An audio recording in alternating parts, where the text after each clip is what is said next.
अगर मैं आपसे ये कहूँ कि एक्सेल के अंदर जो इनवॉइस या बिल बनता है उस ऑटोमेटिक जनरेटेड इनवॉइस में कन्वर्ट कर सकते हो, यानी कि आप सिर्फ डेटा डालो, क्वांटिटी डालो और पूरा का पूरा जो टोटल अमाउंट है, ग्रैंड टोटल है, जीएसटी है, ये सारी चीज़ें ऑटोमेटिक निकल के चली आए। यानी कि ये कैसे हो सकता है एक्सेल के अंदर, आइए देखते हैं। नमस्कार आप सभी का, मेरा नाम है भार्गव और आप देख रहे हैं ज्ञानी विंडो चैनल। मैं सामान का नाम यहाँ ड्रॉप डाउन लिस्ट से निकालता हूँ, उसका रेट अपने आप निकलता है। जैसे ही मैं क्वांटिटी बताता हूँ उसका अमाउंट निकल जा रहा है और उसका टोटल अमाउंट, साथ ही साथ SGST 9%, CGST 9% यानी टोटल GST 18% और ग्रैंड टोटल बोल के टोटल अमाउंट निकल जा रहा है। तो बस मुझे क्या करना होता है, यहाँ से सिर्फ अपने सामान का नाम चुनना है और रेट अपने आप आ जा रहा है। उसके लिए मुझे कोई मेहनत नहीं करनी पड़ी और मैं यहाँ पर क्वांटिटी देने के बाद तुरंत देखता हूँ कि अमाउंट चेंज हो जाता है और उसी आधार पर नीचे का डेटा भी चेंज हो जा रहा है। तो ये मैंने कैसे किया, यही आपको जानना है और ध्यान से देखना है स्टेप बाय स्टेप ये कैसे हो सकता है। सबसे पहले मैं ये सारी चीज़ें डिलीट कर लेता हूँ ताकि आपको आराम से एक एक करके सारी चीज़ें समझा सकूँ। उसके लिए मुझे ये चीज़ें डिलीट करनी होंगी और यहाँ पर जो ड्रॉप डाउन ये जो डाटा वैलिडेशन बना हुआ है इसे मुझे डिलीट करना होगा, जिसके लिए मैं इस एरिया को सिलेक्ट करूँगा। यहाँ पे जो डाटा वैलिडेशन का ऑप्शन ऊपर में आता है वहाँ पे आपको यहाँ से सिलेक्ट करके डाटा के ऑप्शन में जाना है और यहाँ डाटा वैलिडेशन में जाके क्लियर रूल मैं कर दूंगा। यहाँ पे जाकर ऑल क्लियर करके ओके कर दे रहा हूँ ताकि मैं स्टार्टिंग से आपको सारी चीज़ें बता सकूँ। अब ये बिल्कुल क्लीन डेटा है। मैंने पिछले वीडियो में, अगर आपने मेरा वीडियो नहीं देखा है तो जाके वॉच करिए, मैं आई बटन में या इस वीडियो के लास्ट में उसे रिकमेंडेड कर दूंगा। मैंने इस इनवॉइस बिल को कैसे बनाया वो मैं डिज़ाइन का सारा वीडियो में डाल दूंगा, ठीक है। मैं इस जगह पर जो डेटा डालना चाहता हूँ वो क्या है, सामान का नाम। यहाँ पे एक प्रोडक्ट का नाम आता है, ठीक है। तो उसका मैंने एक लिस्ट ऑटोमेटिक यहाँ पे बना के पहले से तैयार करके रखा है। ये लिस्ट जो है वो प्रोडक्ट का नेम और रेट है। इसे मैं थोड़ा सा हाईलाइट करके आपको दिखाता हूँ। हालांकि ये वीडियो थोड़ी सी लंबी होगी, आप अगर बोर नहीं होंगे तो यह वीडियो बहुत काम की होने वाली है आपके लिए। प्रोडक्ट में मैंने 3-4 सामान का ही नाम लिख रखा है। आपके पास जो भी आपके बिजनेस में रिलेटेड टू इस सामान से रिलेटेड जो भी चीज़ें हैं और उसका जो भी प्रोडक्ट का प्राइस है वो आप एक लिस्ट पहले तैयार करके रख लीजिए अपने एक्सेल की शीट पे, बगल में करके रख लीजिए ताकि आपको समझने में आसानी हो। अब जैसे मैंने दिया, ये सिवाय केयर सर्विस मेरा बिजनेस है। इसमें हम लोग AC सर्विस का काम करते हैं और AC प्रोवाइड कराते हैं, उसके पार्ट्स प्रोवाइड कराते हैं। तो हम लोग क्या करें, इंस्टॉलेशन चार्ज जो है वो मैंने रेट यहाँ लिख रखा है। आउटडोर स्टैंड का चार्ज है, इंडोर स्टैंड का चार्ज है। AC जो है 1.5 टन का चार्ज यहाँ पे दिया है, AC 2 टन का चार्ज दिया है।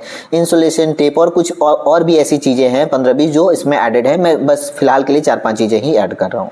इसका मैंने एक लिस्ट बगल में तैयार करके रखा है। क्यों? क्योंकि मैं इस एरिया में डेटा वैलिडेशन लगाने वाला हूँ। अब ये ऑटोमेटिक जनरेटेड क्यों है? क्योंकि अब मान लीजिए अगला कस्टमर अगर आपके सामने आ रहा है, आपने उसके से रिलेटेड जो भी बिल बनाया आपने उसे दे दिया, PDF बना के प्रिंट कर दिया। उसके बाद जो कस्टमर आएगा तो उसके लिए वापस से आपको दोबारा से इतनी मेहनत ना करना पड़े, उसके लिए डेटा वैलिडेशन बना के हम लोग रेडी रखेंगे। अब चूंकि आपका बिजनेस है तो आपको पता होगा कि आप कौन सी चीज़ें सेल कर रहे हो, कौन सी चीज़ें प्रोवाइड करा रहे हो कस्टमर को। तो मैं इस एरिया पे डेटा वैलिडेशन बनाने के लिए इस एरिया को सेलेक्ट करूंगा और सेलेक्ट करने के बाद डाटा के ऑप्शन में चला जाऊंगा। डाटा के ऑप्शन में जाने के बाद यहाँ डाटा वैलिडेशन का ऑप्शन मिलता है मुझे, जहाँ से यहाँ डाटा वैलिडेशन का ऑप्शन पे आपको क्लिक करना है। क्लिक करने के बाद एक पॉपअप मेन्यू आता है। यहाँ पर अलाउ वाले ऑप्शन में ये जो एनी वैल्यू का ऑप्शन आ रहा है, यहाँ पर जाकर आपको लिस्ट का वैल्यू ले लेना है। इसके बाद आपको सोर्स बताना है। सोर्स क्या होता है कि कौन से डेटा को आप इसके अंदर डालने वाले हो, कहाँ से वो डेटा लेने वाले हो। मैं सिंपली इस डेटा को सिलेक्ट करूंगा और यहाँ से ओके करूंगा। इसके बजाय आप एक और भी काम कर सकते हो। यहाँ पर जो आप एक रेड एरो बना हुआ देख रहे हो, इस ऑप्शन पर जाकर यहाँ से इस पूरे डेटा को सिलेक्ट करिए और फिर रेड वाला यहाँ जो एरो दिख रहा है, डाउन एरो, इस पर क्लिक कर दीजिए तो भी सेम काम होगा। और इसी के अलावा अगर आसान लगे तो यहाँ से सिंपली इसे सिलेक्ट कर लीजिए। यहाँ से सोर्स में आपका ये एरिया सेलेक्ट हो चुका है। ये जो कॉलम है H का कॉलम, H2 से लेकर H7 तक का एरिया सेलेक्ट हो गया है, जो कि लॉक भी है अपने आप में, वो खुद को लॉक भी रखा है। अब लॉक क्या है किसी और वीडियो में मैं आपको डिस्कस करके बताऊंगा लॉक क्यों किया जाता है, क्या रीज़न है इसे लॉक करने का। आपने सेलेक्ट किया और आप सिंपली ओके कर दे रहे हो। तो जो एरिया आपने सेलेक्ट करा था वहाँ पर एक एक्स्ट्रा चीज़, यहाँ पे एक छोटा सा ड्रॉप डाउन मेन्यू बन के आ रहा है, एक छोटा सा डाउन एरो बन के आ रहा है। इसके अंदर जैसे जाओगे तो जो ये आपकी लिस्ट थी ना, ये इसके अंदर शो करने लगेगी। ये लिस्ट का छुपा हुआ एक डेटा वैलिडेशन लिस्ट यहाँ पर हर किसी सेल में जितना एरिया हमने सेलेक्ट करा था उस पूरे सेल में डेटा वैलिडेशन का टैग लग चुका है, टैब लग चुका है। अभी मैं यहाँ से जैसे इंस्टॉलेशन जो भी सामान मैं कस्टमर को दे रहा हूँ, जैसे मान लीजिए AC 1.5 टन में ले रहा हूँ, इस पर मैं क्लिक कर रहा हूँ, तो यहाँ पर मुझे जो मुझे ऑटोमेटिक जनरेटेड करना है वो ये है कि इसका यहाँ पे प्राइस आप देखो AC 1.5 टन का कितना है 35,000। मैं चाहता हूँ कि AC 30 जो भी टनेज में AC यहाँ पर लूँ उसका ये रेट ऑटोमेटिक बिना कॉपी पेस्ट किए यहाँ पर खुद ब खुद आ जाए। उसके लिए बहुत ही बेहतरीन फॉर्मूला है जो हर किसी एक्सेल यूजर को जाननी चाहिए, वो होती है वी लुकअप का फॉर्मूला। देखिए वी लुकअप का फॉर्मूला एक बहुत उलझा हुआ फॉर्मूला भी है और काफ़ी इंटरेस्टिंग भी है। ये वो इसलिए क्योंकि ये कभी भी बोल सकते हैं कि एक तरीके से इस्तेमाल नहीं होता है, इसके बहुत सारे तरीके ऐसे इस्तेमाल करने के, तो उसी में से एक तरीका मैं आज डिस्कस करने वाला हूं। और इस ऑटोमेटिक जनरेटेड फॉर्मूला के अंदर बहुत बड़ा जो रोल है वह होगा वी लुकअप फॉर्मूले का। ये वी लुकअप फॉर्मूला ही इसको बहुत इंटरेस्टिंग बनाने वाला है, इसीलिए इस टॉपिक का जो टाइटल है वो ये है कि वी लुकअप फॉर्मूला क्या है और कब इस्तेमाल करते हैं। ये जो रेट एरिया है ये कैसे बनाएंगे, उसके लिए हमें रेट वाले ऑप्शन में जाके इक्वल्स टू वी लुकअप का फॉर्मूला लगा देना है। आप चाहो तो इसके पहले जो हमने ये डेटा दे रखा है आप इसे डिलीट कर दो, खाली भी रखो, कोई दिक्कत नहीं, मैं बताऊंगा ये कैसे काम करेगा। Equals to we lookup. देखिए वीडियो अगर थोड़ा सा लंबा लगे तो लंबा ड्यूरेशन पे मत जाइए, उसके अंदर जो नॉलेज है उस पर आप थोड़ा सा ध्यान दीजिए और वीडियो को बिना स्किप किए देखिए। वी लुकअप का फॉर्मूला देखने के लिए वीडियो स्किप करेंगे तो बहुत सारी चीजें छूट जाएंगी। जैसे मैंने फॉर्मूला लगाया, ये मुझसे क्या मांग रहा है, ये ब्लू एरिया में आपको ध्यान देना है कि ये जो हाईलाइट हो रहा है area lookup value. Lookup value का मतलब होता है जिस एरिया के माध्यम से आप अपना डेटा निकालना चाहते हो, यानी कि मैं उसका देखकर अपना डेटा चेंज करना चाहता हूं या मैं उस जगह को ध्यान में रखते हुए अपने डेटा को लाना चाहता हूं, ये चीज होता है लुकअप वैल्यू। अब यहाँ पर लुकअप वैल्यू ये सेल है। ये सेल क्यों है कि मैं कहना चाहता हूं इस सेल में जो भी नाम आए उसके रिगार्डिंग जो एक्चुअल रेट है वो ऑटोमेटिक आ जाए। तो लुकअप वैल्यू में ये ब्लैंक सेल मैंने दे दिया। ब्लैंक सेल देने के बाद अब ध्यान दो तो यहाँ पे कॉमा का ऑप्शन, एकदम ध्यान से बारीकी से देखोगे हर फॉर्मूला के बाद एक कॉमा लग रहा है। कॉमा लगने के बाद फिर क्या हाईलाइट हो रहा है, पहला वाला हाईलाइट हट चुका है, दूसरा टेबल एरे यहाँ पर हाईलाइट हो रहा है। टेबल एरे में जैसे ही आप जाते हो इसका मतलब है कि जो डेटा आप उठाने वाले हो वो उस पूरे डेटा को सिलेक्ट करो। तो डेटा मैं प्रोडक्ट और सेल का रेट का उठाने वाला हूं, उसके लिए मैं प्रोडक्ट और रेट का पूरा एरिया सेलेक्ट कर लूंगा। टेबल एरे का मतलब है जहां पर डेटा दी गई है उस पूरा एरिया को सिलेक्ट करिए। मैं इसे सेलेक्ट कर ले रहा हूं और फिर से कॉमा लगा रहा हूं। अब ये कॉलम इंडेक्स नंबर मांग रहा है, यानी कि ये जो एरिया मैंने सेलेक्ट किया उसमें कितने नंबर का कॉलम आपके इसमें आना चाहिए। मैं रेट निकालना चाह रहा हूं और मेरे यहाँ पर सेकेंड नंबर कॉलम है। हालांकि आप यहां से गिनोगे 1 2 3 4 तो ये कॉलम नंबर 9 है, आपको वो नहीं देखना है। आपने जो एरिया सेलेक्ट करा वहां पर से पहला या दूसरा तीसरा पांचवा कौन सा कॉलम है वो देना है। तो मेरा पहला के बाद ये दूसरा कॉलम है, मैंने इसी एरिया को एरे में सेलेक्ट करा था, तो ये जो दूसरा कॉलम नंबर है वो यहाँ पर मुझे 2 लिख देना है। ठीक है, 2 लिखेंगे, इसका मतलब मुझे रेट का एरिया इस जगह पर रेट की जगह पर चाहिए, रेट में से रेट उठा के मुझे चाहिए। तो मैंने जैसे 2 लिखा उसके बाद यहाँ पर क्या आ रहा है, कॉमा देकर आपको 0 लगाना है। अब ये 0 क्यों लगाते हैं किसी दिन इस पर खास डिस्कशन करेंगे। ये होता है एग्जैक्ट मैच वैल्यू। यहाँ पर 0 लगाने के बाद शिफ्ट लगा के ब्रैकेट बंद एंटर प्रेस हम लोग कर देंगे। ये नॉट अवेलेबल बता रहा है। ये क्यों नॉट अवेलेबल बता रहा है, इसीलिए क्योंकि पर्टिकुलर वाले एरिया में मैंने किसी प्रोडक्ट का नाम तो अभी तक लिया ही नहीं है। जैसे ही मैं नाम डालूंगा आउटडोर स्टैंड, उसका प्राइस क्या था, आउटडोर स्टैंड का प्राइस था 2000। ये एग्जैक्ट मैच कर रहा है 2000 को, इस वैल्यू को ये खुद ब खुद क्रिएट कर रहा है। जैसे मैं सामान का नाम चेंज कर दूं, अगर कस्टमर बोला नहीं नहीं मुझे आउटडोर स्टैंड नहीं चाहिए, मैं तो इंडोर स्टैंड लेने आया था, जैसे इंडोर पे मैं क्लिक करूंगा इसका रेट चेंज हो जाएगा। अभी ये बेनिफिट होता है ऑटोमेटेड जनरेटेड फॉर्मूला का। अभी क्वांटिटी में जैसे मैं जाऊंगा, मान लीजिए आपको अमाउंट कैसे पता चलता है, मान लीजिए आपने एक चॉकलेट है जो 5 रुपए की है, आपने 2 पीस खरीदी, तो उसका जो प्राइस है वो 10 रुपया हुआ। ये कैसे हुआ ये जानने के लिए हम लोग क्वांटिटी यानी मात्रा गुना रेट करते हैं। तो ये जो अमाउंट जानना है मुझे रेट गुना क्वांटिटी करना है, इनटू करना है दोनों को, इतना बेसिक सबको आता है। मैं यहाँ पर क्वांटिटी लिखकर तब जाकर अगर गुना करने जाऊं तो ये ऑटोमेटिक जनरेटेड फॉर्मूला मैं नहीं बता रहा हूं, फिर मैं इसे क्वांटिटी को मिटा दे रहा हूं। अभी मैं क्वांटिटी चाहिए नहीं मुझे, ठीक है। करना क्या है, अमाउंट ऑप्शन में जाइए, सिर्फ इस सेल पर क्लिक करिए, ब्लैंक है कोई दिक्कत नहीं, अभी उसको हम लोग भरेंगे, आराम से जाएंगे। D13 वाला कॉलम जो है क्वांटिटी कॉलम है, इसको गुना कर दीजिए यानी स्टार लगाकर रेट वाले ऑप्शन पर क्लिक करके एंटर प्रेस करिए। अभी ये जीरो आ रहा है, क्यों? क्योंकि जो 1500 रुपया प्राइस है उसको किसी क्वांटिटी से मैंने गुना ही नहीं किया। जैसे ही मैं क्वांटिटी डालूंगा अमाउंट अपने आप निकल जाएगा। ये हुआ ऑटोमेटिक जनरेटेड फॉर्मूला।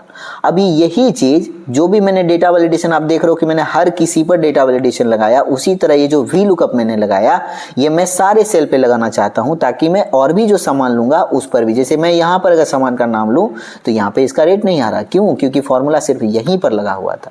तो करना क्या है, इस एरिया पर सिलेक्ट करिए और यहाँ से इसे ड्रैग कर दीजिए। जैसे ही आप ड्रैग करते हो अभी भी यहाँ नॉट अवेलेबल आ रहा है। अब ये एक बहुत बेहतरीन ट्रिक है समझने वाली, क्योंकि अगर इसे कोई डेटा नहीं मिलेगा तो ये नॉट अवेलेबल ही बताएगा। जैसे ही डेटा मैं डालूंगा ये AC 1.5 टन डालेगा। मान लीजिए कोई व्यक्ति आया, उसे सिर्फ 2 चीज़ों की ज़रूरत है। अब वो जो बिल प्रिंट करेगा उसमें ये NA आएगा। आप इससे वो भी परेशान, आप भी परेशान। करना क्या है, उसके लिए आप चाहते हो कि जहाँ पर डेटा नहीं है उसके सामने नॉट अवेलेबल एटलीस्ट ना आए, लेकिन फॉर्मूला वहाँ भी काम करे। ये कैसे होता है, इसके लिए आपको सिंपली क्या करना है, मैं इस डेटा को पहले मिटा ले रहा हूँ। पहले वाले डेटा पे क्लिक करके जो आप ऐसे ड्रैग करते हो, इस तरह आप करके देखोगे कि नॉट अवेलेबल आ रहा है। ठीक है, आपको सीधा ऊपर में फॉर्मूला बार शो करता है। फॉर्मूला बार पर जाकर भी लुकअप से ठीक पहले आपको क्लिक कर देना है। क्लिक करने के बाद आपको टाइप करना है इफ एरर, कि अगर फॉर्मूला में कुछ भी ना मिले यानी डेटा मिले ही ना तो क्या करेंगे। तो ये जो इफ एरर आ रहा है आप डबल क्लिक करके इसे ले लीजिए।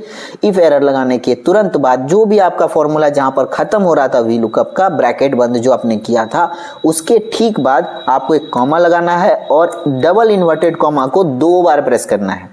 आप सिंगल इन्वर्टेड कॉमा 4 बार नहीं प्रेस करेंगे, आप डबल इन्वर्टेड कॉमा को 2 बार प्रेस करेंगे और फिर ब्रैकेट लगाकर एंटर प्रेस करेंगे। जैसे ही आप ये पहले कॉलम में करते हो, इफ एरर का फॉर्मूला लगाते हो, उसके बाद आप ड्रैग करोगे तो आप देखोगे कि यहाँ पर भी देखिए, मैं सेल पे क्लिक करके फॉर्मूला बार दिखा रहा हूँ आपको।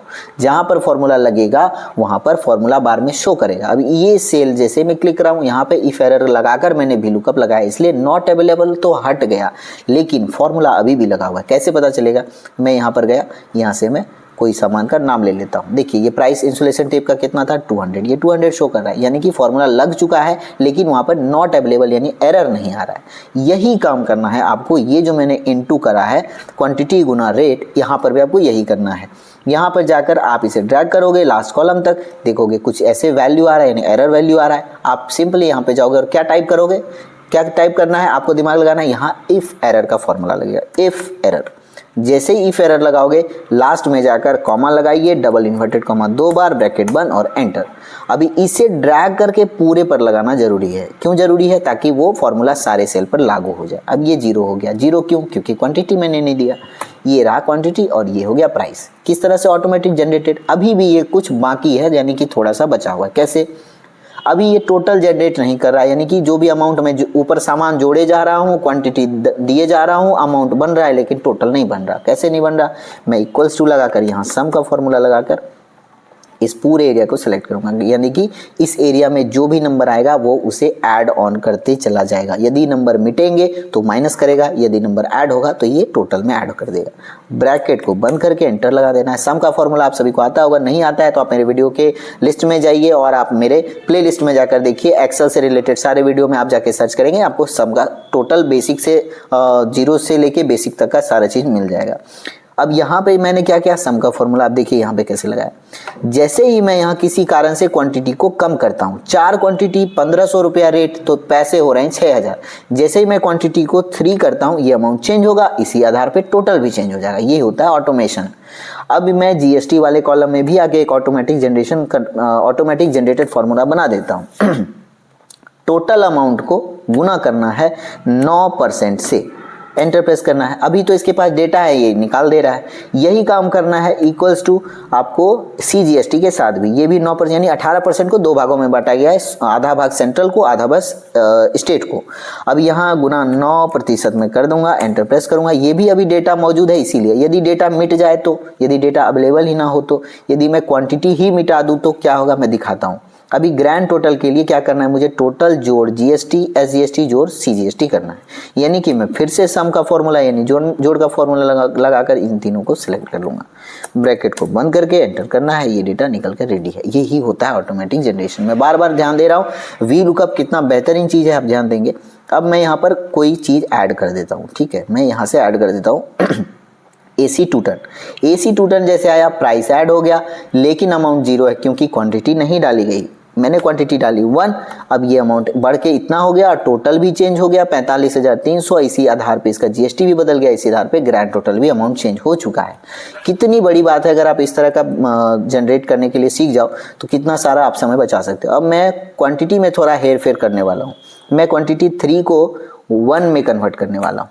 इसका डेटा 4500 है, अभी 45,300 है, ये से मैंने चेंज किया, ये 1500 हो गया, ये भी चेंज हो गया। इसी आधार पे इसके जीएसटी प्राइस भी चेंज हो गया और ग्रैंड टोटल भी चेंज हो गया। तो मैंने डाटा वैलिडेशन और वी लुकअप के माध्यम से एक ऐसा इनवॉइस तैयार किया जिसे मैं ऑटोमेटिक जनरेटेड इनवॉइस के नाम से समझ सकता हूँ, जान सकता हूँ। इसका इस्तेमाल अपने बिजनेस के लिए कर सकता हूँ, आप भी कर सकते हो। और इसी तरह से बहुत ही इंटरेस्टिंग बिल या डिज़ाइन आप क्रिएट कर सकते हो अपने कंपनी के लिए, अपने बिजनेस के लिए। इस साथ बने रहिए ज्ञान विंडो चैनल के साथ। आप सभी का बहुत बहुत धन्यवाद मेरे चैनल पे बने रहने के लिए। Thank you.